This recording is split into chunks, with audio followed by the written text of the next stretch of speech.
And I'm very cute. I love like nanoscience. I find it fascinating how we can control, like down to the nanoscale. How can we control nature in this way and make those weird particles, those weird shapes? I find it mind blowing. How did you end up doing green chemistry now, a postdoc in Switzerland? How did that happen? Tell me your life story. Okay, so I'm originally from Brazil. I'm from a small village in Brazil, and then I went to a university that is close to my village that is known for being like an agriculture university. It's traditionally, agriculture, but they have a good chemistry department because, agriculture depends a lot on chemistry, and they really have a mindset of sustainability in the university as a whole. So from the beginning, for my formation as a scientist, there was always the sustainability mindset throughout it. And then I started working just like in my second year undergrad. I started working in a lab where we did degradation of pollutants in water. And then it was super cool. And then it was like already like in my second year, so I had a lot of opportunities there, to be close. And it's a small university, so we're very close to the profs and very close to the grad students as well. So I was very exposed to all of this. And then I did it I had an opportunity to do an exchange during my undergrad, like in Canada, in Toronto. And then I did some different type of catalysis, but I wanted to have the sustainability mindset. So I was in a green chemistry related group.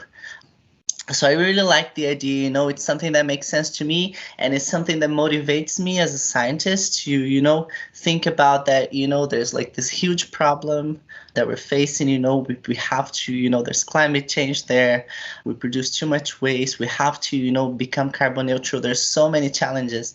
So it motivates me to think that that I can somehow use my knowledge to contribute to that. And then for my PhD, by the time I did my master's in a group that also did degradation of pollutants in Brazil, in kind of the similar line. And then for my PhD, I was already pretty sure that I wanted to work on this field.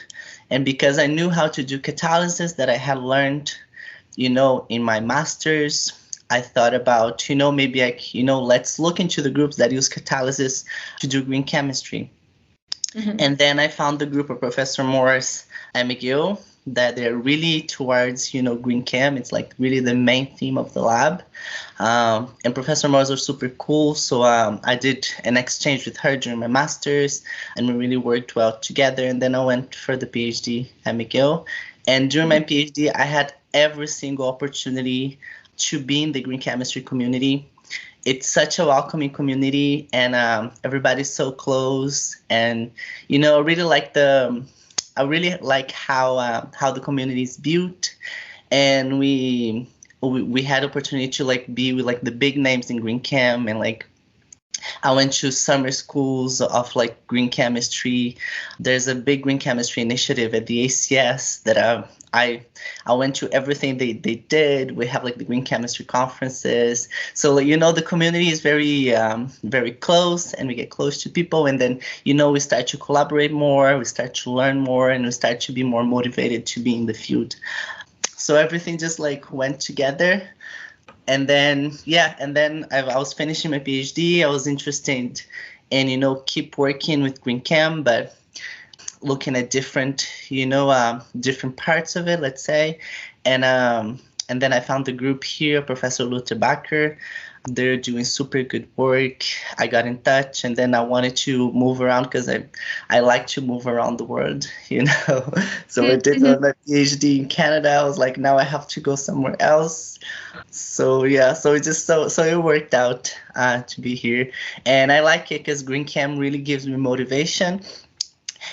So it moves me, the green chemistry motivation of it, and also I'm very curious about all of this. So I get to marry the two together. So it's pretty cool. I really like it.